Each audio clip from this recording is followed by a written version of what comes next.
Hi guys, I am cjestrada and welcome back to another video. So I saw a video of Efficascent. They posted a challenge to surprise their loved ones, so I decided to join. Ako ang tagaan ako igagaw nga pirmi sigawas ako ang vlog si Angel. So let's see the journey sa preparation nako sa pagpalit nako sa Efficascent, and let's see kung ma-surprise ba si Angel sa ako ang gift sa yaha for Christmas.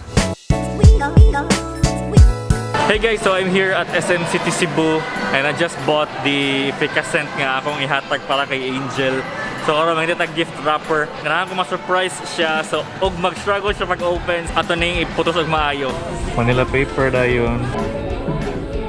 Okay guys, so nako dali sa food court karon. So karon ato i-prepare ang gift nato.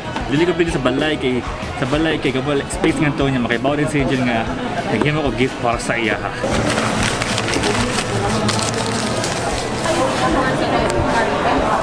Mulis ako sa balay.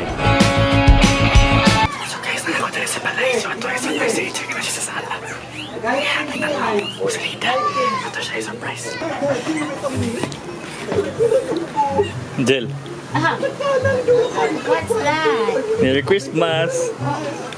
What ako dani? What's this? Ablihi. Gift na ko nimo. Kasi yung good sa mali. Ablihi! Itape nyo siya maayo ha? Of course, para ma-surprise ka.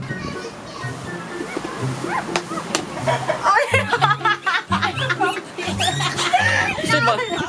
Para mabugat ng gunda.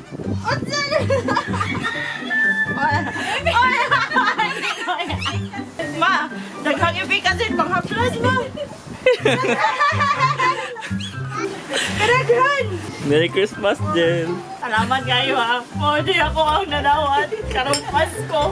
Di biya ka katog biya, basta di ka mang haplas. Urot naman yung haplas biya. Kawante ka, wala kay haplas mo nang. Ipahita di ka haplas, Jill. Anli na, Jill. Ma-anli. Haplas, oo. Alright, that is it for our hashtag Efficascent surprise gift challenge, and kita mo niyo sa video na nalingaw sa inyo sa yang narawatan today. I hope you guys will do the same.